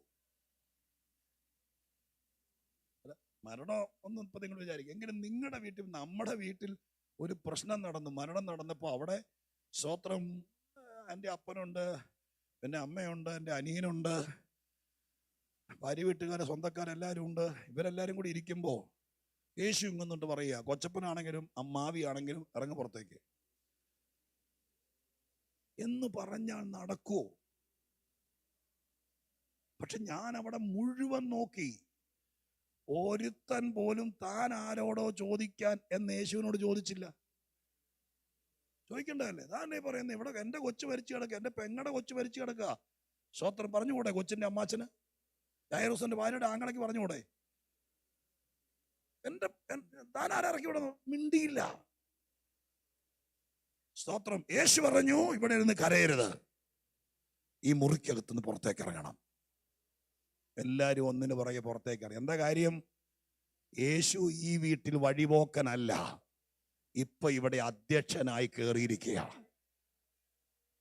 അധ്യക്ഷനായി യേശു വീട്ടിൽ വന്നാൽ പിന്നെ യേശു തീരുമാനിക്കും ഇനി ഈ വീട്ടിൽ കരയണോ ചിരിക്കണോ. സ്തോത്രം, മനസ്സിലായോ? ഇത്രയും നേരം കരച്ചിലുണ്ടായിരുന്നു, ഇനി ഞാൻ പറയുന്നത് അവിടെ നടക്കുന്നത്. കരയുന്നവരാരും ഇവിടെ ഇരിക്കരുത്, പുറത്തേക്ക് ഇറങ്ങണം. അങ്ങനെ പറയാൻ ഒരു തൻ്റെടിയാണ് എൻ്റെ യേശു എന്നോർക്കുന്നത് തന്നെ എനിക്ക് ഒരു ആയുസ്സിൽ ആരാധിക്കാനുള്ള വകയുണ്ട്. കാരണം അവൻ ഒരാളെ ഏറ്റെടുത്താൽ, ഒരു കുടുംബത്തെ ഏറ്റെടുത്താൽ താഴെ മോളൊന്നും നോക്കിയാല. യേശു പറഞ്ഞതാ. പിന്നെ അവൻ നിശ്ചയിക്കും ആര് വരണം, ആര് പോണം, ആര് നിൽക്കണം, ആര് കരയണം, ഇവിടെ ഉണ്ടാകണം, ആരുണ്ടാകരുത്. ഇതൊക്കെ നിശ്ചയിക്കുന്നത് യേശുവാണ്. ഒരു വഴിപോക്കനെ പോലെ കർത്താവ് വന്നു കണ്ടു പോകുവാണെങ്കിൽ കൈയടത്തിയാല. പക്ഷെ നിന്നെ യേശു ഏറ്റെടുത്താൽ, സ്തോത്രം, നിന്നെ ഏറ്റെടുത്താൽ, നീ യേശുവിനെ കൈക്കൊണ്ടാൽ, അതിൻ്റെ പേരാ ഈ പത്രോസ് എഴുതിയത് അധ്യക്ഷനാക്കാൻ. ഞാൻ ഇത്രയും കൂടി പറഞ്ഞ് നിർത്താൻ കേട്ടോ, സ്തോത്രം. കാരണം മറ്റൊരു യോഗത്തിന് പോകണമെന്ന് ഞാൻ പറഞ്ഞല്ലോ, സ്തോത്രം. വൈകുന്നേരം അബുദാബിയിൽ ഒരു കൺവെൻഷനാണ്. അവർ മിക്കവാറും വന്നെത്തി കാണുന്ന സമയമായിട്ടുണ്ട്. ഞാൻ ഇതോടെ പറഞ്ഞ് അവസാനിപ്പിക്കാം. നിങ്ങളുടെ അടുക്കൽ, സ്തോത്രം, മറ്റേതെല്ലാം പറയാനുള്ളൊരു ആവേശമുണ്ട്. പക്ഷെ ഇങ്ങനത്തെ ഒരു സമയത്തായി പോയി. അതുകൊണ്ട് ജീവനുള്ള കല്ലിലേക്ക് ഞാൻ തൊടുന്നില്ല. ഇതിനേക്കാൾ ഗംഭീരമാണ് അത് അദ്ദേഹത്തിൻ്റെ അനുഭവത്തിൽ എന്ന് പറഞ്ഞാൽ. പത്രോസിൻ്റെ ഒരു അനുഭവം, യായിറോസിൻ്റെ അനുഭവം പറഞ്ഞു. യേശു അധ്യക്ഷനായി കയറി വന്നാൽ പിന്നെ ആ വീട് കർത്താവ് ഏറ്റെടുത്തു. കൺട്രോൾ പിന്നെ യേശുവിൻ്റെ അല്ല. യേശു തീരുമാനിക്കുന്നത് നീ ഇവിടെ എന്ത് നടക്കണം. പത്രോസ് മീൻ പിടിക്കാൻ പോയിട്ട് ആ രാത്രി മുഴുവൻ വീശിയിട്ട് ഒന്നും കിട്ടാതെ നിന്ന ഒരു ദിവസമാണ് ലൂക്കോസ് 5 യേശു പത്രോസിന്റെ പടയിൽ കയറുന്നത്. ചില കരയിൽ നീക്കാമെന്ന് ചോദിച്ചു, അത് കേട്ടു, നീക്കി. യേശു അതിൽ കയറിയെന്ന് ഉപദേശിച്ചു. ആളുകളെല്ലാം കേട്ടു. എന്നിട്ട് ഇറങ്ങാൻ നേരത്ത് ടാക്സിക്കാരൻ കൂലി ചോദിക്കുന്നത് പോലെ ഞങ്ങൾക്കൊന്നും ഇല്ലേന്ന് ഒന്നും ചോദിച്ചില്ല പത്രോസ്. യേശു കയറിയിട്ടുണ്ടെങ്കിൽ അവൻ പരിസ്ഥിതികൾ അറിയുന്ന ദൈവമാണ്. സ്തോത്രം. അവൻ ഇറങ്ങാൻ നേരത്ത് പത്രോസിനോട് പറഞ്ഞു, ആഴത്തിലേക്ക് നീക്കി വലയെറിയാൻ. സ്തോത്രം. ഇങ്ങനെ വേണമെങ്കിൽ പറയായിരുന്നു, ഞാൻ ചോദിച്ചിട്ട് മീനൊന്നും കിട്ടിയില്ല. ഇല്ല. സ്തോത്രം. വീശിയില്ലേ? വീശി. ഇന്നുകൊണ്ട ഞാനൊന്ന് വീശി നോക്കട്ടെ എന്ന് പറയായിരുന്നു. സാധാരണ നമ്മളങ്ങനെ ചെയ്യുന്നത്. വണ്ടി സ്റ്റാർട്ടാകുക, വലയും പടയൊക്കെ പോട്ടെ, വണ്ടി സ്റ്റാർട്ടാകാതെ കിടക്കുക. നമ്മൾ ആ മാക്സിമം ഈ വണ്ടിയുടെ ഉടമസ്ഥൻ 20 കൊല്ലം ഉപയോഗിച്ചുകൊണ്ടിരിക്കുന്ന പുള്ളി ചെയ്യാവുന്ന എല്ലാം ചെയ്തു. അപ്പം നമ്മൾ ചെല്ലുക, നമ്മൾ ചേട്ടനങ്ങ് മാറി, ഞാൻ നോക്കട്ടെ. നമ്മൾ ഏതൊക്കെ ആ പുള്ളിക്കും ചെയ്യാനുള്ളൂ, വേറെ എന്നാ ചെയ്യാനിരിക്കുന്നു. യേശുക്രിസ്തു പറഞ്ഞു, നീ ഇങ്ങ് മാറിയിരിക്കും, ഞാനൊന്ന് വീശാന്ന് പറഞ്ഞു. പറഞ്ഞില്ല. യേശു വീശിയല്ല, നിന്നെ കൊണ്ട് തന്നെ വീശി പിടിപ്പിക്കും. സ്തോത്രം. നീ ഇങ്ങ് മാറിയേക്ക്, മോൻ കടന്ന് ഉറങ്ങിക്കോ, ഞാൻ വീശിക്കോളാം, അങ്ങനെ യേശു പറയുകയല്ല. വീശി തോറ്റവനെ കൊണ്ട് തന്നെ ഈ വല എടുപ്പിക്കും. അവനെ കൊണ്ട് തന്നെ വീശിക്കും. അവന് കിട്ടാത്തടത്തുനിന്ന് തന്നെ കർത്താവിന്റെ മുമ്പിൽ വെച്ച് കേറാത്ത മീനെ അവൻ കേറ്റും. സ്തോത്ര, ഹല്ലേലൂയ. അത് പഠിച്ചോളാം. നമ്മള് എന്നെ കൊണ്ടൊക്കില്ല, ഇനി കർത്താവ് ചെയ്യാൻ പറഞ്ഞാൽ ചെയ്യേല. മോശയുടെ കേസിൽ അങ്ങനെ തന്നെയായിരുന്നു. കാരണം എന്താ? മോശ ചെങ്കടൽ തീരത്ത് കിടന്നുകൊണ്ട് കരയുക. സ്തോത്ര. ആളുകളെല്ലാം കൂടി മോശയുടെ മെക്കിട്ട് കയറിക്കൊണ്ട് പറയുക, നീ ഒരുത്തൻ കാരണം ഞങ്ങൾ ആരും ഒരു സ്വാതന്ത്ര്യം ആഗ്രഹിച്ചതല്ല, ഞങ്ങൾക്ക് പാലും തേനും ഒഴുകുന്ന ദേശം വേണമെന്ന് പറഞ്ഞ് ഞങ്ങൾ സമരം ചെയ്തതല്ല, ഞങ്ങളവിടെ ജീവിച്ചു പോയാൽ ഞങ്ങൾ അതോടെ സെറ്റാക്കണം, നീ ഇവിടെ വന്ന് സ്വാതന്ത്ര്യം തരാം, കനാൻ തരാം, പാലും തേനും ദൈവം പറഞ്ഞെന്ന് പറഞ്ഞ് വിളിച്ചതേ പറവാൻ വരുന്നു, ഞങ്ങളില്ലാതെയാകും എന്ന് പറഞ്ഞ് മോശയെ കുത്തിപ്പിടിച്ച് പ്രാകുക. മോശയും മനപ്രയാസം കൊണ്ട് ഒറ്റപ്പെട്ട് നിന്ന് കരയുക. ആ ചെങ്കടൽ തീരത്ത് കിടന്ന് കരയുന്ന സമയത്ത് പുറപ്പാട് 14 എഴുതിയിരിക്കുന്ന ഒരു വാക്കുണ്ട്. ആ കരയുമ്പോൾ അദൃശ്യനാണെങ്കിലും ദൈവം മോശയുടെ കാതിനോട് ചേർന്ന് വന്നിട്ട് പറഞ്ഞ ഒരു വാക്കുണ്ട്. വാക്കിതാണ്. മോശ കരയുമ്പോൾ ദൈവം എന്ന് പറഞ്ഞത് ഇങ്ങനെയാണ്, എനിക്കൊണ്ട് 14 ആയിരിക്കും. അവിടെ പറഞ്ഞ വാക്കിതാണ്, നീ എന്നോട് കരയുന്നതെന്ത്? ആ ചോദ്യം ഒരു വല്ലാത്ത ചോദ്യ. അതിന്റെ ടോൺ വേറെയാ. അപ്പച്ചനല്ലേ ഇവിടെ നിൽക്കുന്നത്, അപ്പച്ചനുണ്ടല്ലോ, മക്കളെന്തിനാ കരയുന്നേ? ആ ടോണല്ല. അത് നിങ്ങളും പറയാറില്ലേ, കൊച്ചുമക്കളുണ്ടെങ്കിൽ പറയാറില്ലേ, പപ്പയല്ലേ ഇവിടെ നിൽക്കുന്നേ, മോനെന്തിനാ പേടിക്കുന്നേ? അതല്ല അവിടെ പറയുന്നേ. ആ ടോൺ എന്താണെന്നറിയാമോ? ഒന്ന് നിങ്ങളുടെ പാസ്റ്റർ ബഹുമാന്യനെ കർത്തൃദാസൻ സ്തോത്രം നമുക്ക് ഈ നാട്ടിൽ വന്നു. ഈ സഭ ഒരു കുടുംബം പോലെയാ. സ്തോത്രം, ഞാനൊരു പാസ്റ്ററാണ്. അപ്പോൾ എൻ്റെ അടുത്ത് വിശ്വാസത്തിൽ വന്ന ചില കുടുംബങ്ങളുണ്ട്, ഒരു ഉന്നതമായ സ്ഥാനത്തേക്ക് ഇരുന്നവരാ. ഇപ്പോൾ ഒരു വിശ്വാസത്തിലേക്ക് ഇറങ്ങുക. ഞങ്ങളുടെ സുവിശേഷമൊക്കെ പറഞ്ഞപ്പോഴത്തേക്ക് അവർ ലാസ്റ്റ് പറയുക, പാസ്റ്റേ സത്യമൊക്കെ മനസ്സിലായി, വിശ്വാസത്തിലേക്ക് വരിക. അങ്ങനെ വരുന്ന സ്ഥാനത്ത് നാളെ എനിക്കൊരാവശ്യം ഉണ്ടായാൽ ഞങ്ങളുടെ വീട്ടുകാരൊക്കെ കൈവിടും, പാസ്റ്റർ കൂടെ നിൽക്കുമോ? കൂടെ നിൽക്കാം എന്ന് പറഞ്ഞ് നമ്മൾ ഇറക്കുന്നേ. പേടിക്കണ്ട, എന്തു വന്നാലും ഞങ്ങളുണ്ട്, കർത്താവുണ്ട് എന്ന് പറഞ്ഞു. അങ്ങനെ കർത്താവിങ്കിലേക്ക് വന്നൊരു കുടുംബം ഒരു ദിവസം എൻ്റെ പാർസനേജിൽ വരിക. അവർ രണ്ടുപേരും, പാസ്റ്റർ എത്ര തിരക്കാണ്, ഞങ്ങൾക്ക് ചിലരും പാസ്റ്ററോട് സംസാരിക്കണം. ഞാൻ ഒരു ദിവസം സമയം കൊടുത്തു, ഒരു 1.5 മണിക്കൂർ വരാൻ പറഞ്ഞു. വന്നെൻ്റെ സ്തോത്രം ടീപ്പോയിൽ സെറ്റ് ചെയ്തിരുന്നു. ടീപ്പോയിൽ എൻ്റെ ഭാര്യ ചായ കൊടുത്തുകൊണ്ട് അവർ പറയുകയാണ്, കരയാണ്. സ്തോത്രം, ഒരു കാര്യവും നടക്കുന്നില്ല, കടഭാരം കൊണ്ട് വലിയ ബുദ്ധിമുട്ടാണ്, പ്രതീക്ഷിച്ചതുപോലല്ല. കരയാണ്, രണ്ടുപേരും കരയുക. ഞാൻ മിണ്ടാതിരുന്ന് കേൾക്കുക, കുറച്ചു നേരം കരഞ്ഞോട്ടെ എന്ന് ഓർത്തുകൊണ്ട് കരയുക. 1 രൂപ വീട്ടുകാരും തിരിഞ്ഞു നോക്കിയല്ല, കൊച്ചിന് അഡ്മിഷൻ എടുത്തിട്ടില്ല, ഇങ്ങനെയൊക്കെ പറഞ്ഞ് കരയുക. സ്തോത്രം, ഇങ്ങനെ കരഞ്ഞ് 45-50 മിനിറ്റ് കരഞ്ഞു കഴിഞ്ഞപ്പോൾ ഇതെല്ലാം കേട്ടിട്ട് ഞാൻ അവരോട് ചോദിക്കുക, ഇതൊക്കെ ഇവിടെ വന്ന് പറയുന്നത് എന്തിനാ? ഇവിടെ വന്ന് ഇതൊക്കെ പറയുന്നത് എന്തിനാന്ന് ചോദിച്ചാൽ അവരെന്താ, നിങ്ങളാണെങ്കിൽ ഓർത്ത് നോക്കി, പിന്നെ അവിടെ പോയി പറയും അവര് എന്തെന്നും പറഞ്ഞുകൊണ്ടാണ് ഇറങ്ങിയത്. മരിക്കേണ്ട വന്നാലും കൂടെ നിൽക്കും, ഞങ്ങളുണ്ടെന്ന്. ഇപ്പൊ ഒരു കാര്യം വന്ന് പറഞ്ഞപ്പോ അതൊക്കെ എന്നോട് പറയുന്നത് എന്തിനാ, എന്നോട് കരയുന്നത് എന്തിനാന്ന് ആ ടോണിലാ ദൈവം ചോദിക്കുന്നത്. എന്ത് ചോദിക്കുന്നത്? നീ ഇപ്പൊ എന്നോട് കരയുന്ന എന്ത്? പിന്നെ ആരോട് കരയും? കൈയൊടിഞ്ഞു എന്നല്ല എന്റെ അർത്ഥം. അടുത്ത വാചകം, നീ ഇപ്പൊ എന്നോട് കരയുന്ന എന്ത് എന്ന് ചോദിച്ചിട്ട് അടുത്ത വാചകം, വടിയെടുത്ത് കടല് പിളർക്ക്, ജനത്തോട് മുന്നോട്ട് പോകാൻ പറ. ഞാൻ കടല് പിളർന്ന് തരുമെന്ന് ഓർത്തോണ്ട് നീ ഇവിടെ കിടന്ന് കരയണ്ട. കാരണം നിന്നെ വിളിച്ചത് കടല് പിളർക്കാനാ, നിന്റെ കയ്യിൽ വടി തന്നത് കടല് പിളർക്കാനാ, നിന്നെ മുമ്പിൽ നിർത്തിയത് ജനത്തെ കൊണ്ട് മുന്നോട്ട് പോകാനാ.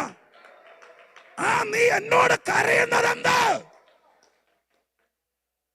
ഞാനിവിടെ നിർത്തട്ടെ. ദൈവം അധ്യക്ഷനായാൽ നിന്നെ കൊണ്ടാ ചെയ്യിപ്പിക്കുന്നത്. പക്ഷെ സംഭവം കംപ്ലീറ്റ് പ്രോഗ്രാം ദൈവത്തിന്റെ ആയിരിക്കും. സ്തോത്ര, ഹല്ലേലൂയ. നമുക്ക് തെറ്റുപറ്റരുത്. പ്രോഗ്രാം എല്ലാം നമ്മുടെ, പണിയെല്ലാം ദൈവത്തിന്റെ. അതിന് ഈ ദൈവത്തെ കിട്ടിയല്ല. സ്തോത്രം. അവരുടെ യോഗം എനിക്ക് തോന്നുന്നു 1 മണിക്കൂർ മുമ്പേ തീർന്നതാ. പക്ഷെ തിരിച്ച് പ്രോഗ്രാം എല്ലാം ദൈവത്തിന്റെ, ചെയ്യേണ്ടതെല്ലാം നീ. 10 ആത്മാക്കളെ വേണം, ആത്മാക്കൾക്കുള്ള പ്രോഗ്രാം എല്ലാം ദൈവം സെറ്റ് ചെയ്ത് തരും. പക്ഷെ നീ ചെയ്തോളണം. സ്തോത്രം. കടല് പിളർക്കേണ്ട നീയാണ്.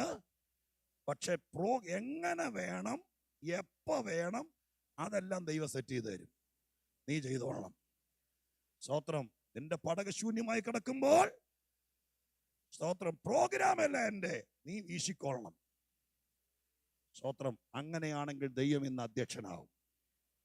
കർത്താവ് അധ്യക്ഷനായാൽ, ഞാൻ പറഞ്ഞ് അവസാനിപ്പിക്കാം, കർത്താവ് അധ്യക്ഷനായാൽ അവൻ പ്രോഗ്രാം ചെയ്യും. കംപ്ലീറ്റ് പരിപാടി. ഇറക്കി വിടേണ്ടവനെ ഇറക്കി വിടും, അകറ്റി നിർത്തേണ്ടവനെ അകറ്റി നിർത്തും. ഇനി മേലാൽ ഇവന്റെ പടിവാതിക്കൽ കയറരുതെന്ന് പറഞ്ഞ് കണ്ണുകൊണ്ട് കാണാൻ കഴിയാത്ത അന്ധകാര ശക്തിയെ പോലും കർത്താവ് മാറ്റി നിർത്തും. മാറ്റി നിർത്തിയിട്ട് നിന്റെ അധ്യക്ഷൻ കാര്യങ്ങൾ നടത്തും. അങ്ങനെ ഒരു ജീവിതം ഉണ്ടെങ്കിൽ ഇന്ന് 1-ാം തീയതി മുതൽ അതിവിടെ ഇനാഗുറേറ്റ് ചെയ്യപ്പെടണം. അതിന് നിങ്ങൾ യേശുവിനെ അധ്യക്ഷനായി തന്നെ കാണണം. സ്തോത്രം. അങ്ങനെ കാണാൻ തയ്യാറാണെങ്കിൽ സ്വർഗം അത് ചെയ്യും. ഞാനൊരു വാക്ക് പ്രാർത്ഥിച്ചിട്ട് സ്തോത്രം ഞാൻ അവസാനിപ്പിക്കുകയാണ്. കണ്ണടയ്ക്കാം, നമുക്കൊരു വാക്ക് പ്രാർത്ഥിക്കാം. സ്തോത്രം. ഞാൻ ഇച്ചിരി തിടുക്കത്തിൽ പോവുകയാണ്. കർത്താവിന്റെ സന്നിധാനത്തിൽ ഒരു വാക്ക് പ്രാർത്ഥിച്ചിട്ട് മടങ്ങാം. എനിക്കിങ്ങനെ ഒരു അവസരം തന്നല്ലോ തിരക്കിനിടയിലും. സ്തോത്രം. അതിന് സന്തോഷമുണ്ട്. കർത്താവ് നിങ്ങളെ അനുഗ്രഹിക്കട്ടെ. പ്രാർത്ഥനയിൽ ഓർക്കുക, ഒരു വാക്ക് പ്രാർത്ഥിക്കുക. എല്ലാ കണ്ണും അടച്ച് ഈ പ്രാർത്ഥനയിൽ ഒറ്റ വാക്ക് നിങ്ങൾ ദൈവത്തോട് പറയണം. നിങ്ങളുടെ ജീവിതത്തിൽ ആദ്യമായിട്ടാണ്, അനേക പ്രസംഗം കേട്ടു, യേശുവിനെ കുറിച്ച് ഒത്തിരി കേട്ടു, പക്ഷേ അധ്യക്ഷനാകുന്ന കർത്താവിനെ കുറിച്ച് ആദ്യമായിട്ടാണ് ഇത്രയും പരത്തി കേട്ടതെങ്കിൽ പഠിക്കുന്ന കുഞ്ഞുങ്ങളടക്കം ദൈവത്തോട് പറഞ്ഞേ, എൻ്റെ ലൈഫിൻ്റെ അധ്യക്ഷനാകാൻ ഞാൻ എൻ്റെ ജീവിതത്തിലേക്ക് അങ്ങേ ക്ഷണിക്കുക. ഞാൻ വീശി വീശി തളർന്നവനാ. മുമ്പിലേക്ക് പോകാൻ വഴിയില്ലാതെ കമന്ന് കിടന്ന് കരയുന്നവനാ. ഇന്ന് എനിക്ക് വേണ്ടിയിട്ടാണ് ദൈവം സംസാരിച്ചത്. യായിറോസിന്റെ വീട് പോലത്തൊരു വീടാ എൻ്റെ. എല്ലാവരും കൂടി വന്നങ്ങ് കൺട്രോൾ ചെയ്യുക. എനിക്കൊന്നും ചെയ്യാൻ പറ്റുന്നില്ല. ഞങ്ങളുടെ ജീവിതം താളം തെറ്റുക.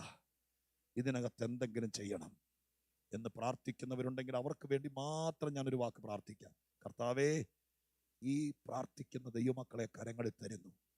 നിങ്ങളുടെ തിരുഹിതം ഇന്നിവിടെ വരാൻ ഞാൻ, കർത്താവിനറിയാലോ എൻ്റെ ദൈവമേ, ജീവനുള്ള കല്ലിനെ കുറിച്ച് പറയാനാണ് ആ വാക്യം വായിച്ചുകൊണ്ട് നിന്നത്. പക്ഷെ എൻ്റെ കർത്താവ് ജനത്തോട് പറയേണ്ടത് എന്താണെന്ന് അങ്ങറിഞ്ഞു. ഈ സഭയുടെ അധ്യക്ഷൻ അങ്ങായതുകൊണ്ടാണ് എൻ്റെ ഇഷ്ടം നടക്കാതിരുന്നത്. അങ്ങയുടെ ഇഷ്ടം ഇവിടെ നടന്നതിനായി സ്തോത്രം. അങ്ങാണ് പ്രോഗ്രാമർ, അതിവിടെ സംഭവിച്ചു. ഇന്നത്തെ ദൂത് ഇവിടെ വെളിപ്പെട്ടു, അത് ജനത്തിന് ഫലിച്ചു. അങ്ങ് അവരെ നിയന്ത്രിക്കാൻ തുടങ്ങിയ പല പടകുകളും നിറയും, പല കടലുകളും പിളരും, പല ഭവനങ്ങളും കരച്ചിന് മാറി സമാധാനമാകും. സ്വർഗം അത് ചെയ്യുമെന്ന് വിശ്വസിച്ചുകൊണ്ട് ഞാൻ ഇവരെ അനുഗ്രഹിച്ചിട്ട് പോകുന്നു. എന്നോട് കാണിച്ച ഈ കൂട്ടായ്മ എൻ്റെ കർത്താവ് അനുഗ്രഹമാക്കി തീർത്തേക്കണം. യേശുവിൻ നാമത്തിൽ പ്രാർത്ഥിക്കുന്നു, കേൾക്കുമാറാകണമേ. കർത്താവ് നിങ്ങളെ അനുഗ്രഹിക്കട്ടെ. കർത്താവിൻ്റെ വലിയൊരു ദാസനിൽ കൂടി കർത്താവ് നമുക്ക് തന്ന അനുഗ്രഹിക്കപ്പെട്ടതായ വചനങ്ങൾക്കായി നമുക്ക് കർത്താവിനെ സ്തുതിക്കാം. Praise the Lord. ഹല്ലേലൂയ. ശക്തമായ കർത്താവിൻ്റെ വേലയിൽ ആയിരിക്കുന്ന കർത്താവിൻ്റെ ദാസനെ നമുക്ക് ഓർത്ത് പ്രാർത്ഥിക്കുവാൻ കടപ്പാടുണ്ട്. സ്തോത്രം. Praise the Lord. ഇന്ന് പകൽക്കാലം നമുക്കുള്ളതായ ദൂത് കർത്താവ് തന്നത്. Praise the Lord. എത്ര പേർക്ക് വിശ്വാസമുണ്ട് ഇന്ന് എന്നോടാണ് കർത്താവ് സംസാരിച്ചത്? ഇന്ന് എന്നോടാണ് സംസാരിച്ചത്. അങ്ങനെയാണെങ്കിൽ ഇന്ന് പകൽക്കാലം നമുക്ക് കർത്താവിൻ്റെ മുൻപിൽ ഒരു സമർപ്പണം ചെയ്യാൻ. കർത്താവ്, ഇനി എൻ്റെ വീട്ടിലെ അധ്യക്ഷൻ അങ്ങാണ്. എൻ്റെ വീട്ടിലെ അധ്യക്ഷൻ അങ്ങാണ്. എൻ്റെ വീട്ടിലുള്ളതായ, എൻ്റെ ജീവിതത്തിലുള്ളതായ എൻ്റെ ജീവിതത്തിലുള്ള ഡിസോർഡറിനെ നിനക്ക് മാത്രമേ മാറ്റാൻ കഴിയത്തുള്ളൂ. ഞാൻ ഒരുപാട് ശ്രമിച്ചു, ഒരുപാട് പാടുപെട്ടു, ഒരുപാട് കഷ്ടപ്പെട്ടു, ഒരുപാട് പ്രയത്നിച്ചു. ഞാൻ ലേസി അല്ലായിരുന്നു. പക്ഷേ ഞാൻ എൻ്റെ സ്വന്തം ഇഷ്ടപ്രകാരം പല കാര്യങ്ങളും ചെയ്തു. ഇനിയും അങ്ങനെയല്ല. You are the bishop in our house. You are not only the shepherd, you are also the bishop of my house. You are the bishop of my life. എൻ്റെ ജീവിതത്തിൻ്റെ അധ്യക്ഷൻ. ആരെങ്കിലും സ്വയമായി ഒരുപാട് പ്രയത്നിച്ചിട്ട് പരാജയപ്പെട്ട് വിഷമിച്ച് ഇന്ന് പകൽക്കാലം ഇവിടെ ഈ ആരാധനയിൽ കടന്നു വന്നിട്ടുണ്ടെങ്കിൽ, ഞാൻ എൻ്റെ ജീവിതത്തിൻ്റെ അധ്യക്ഷനായി യേശുവിനെ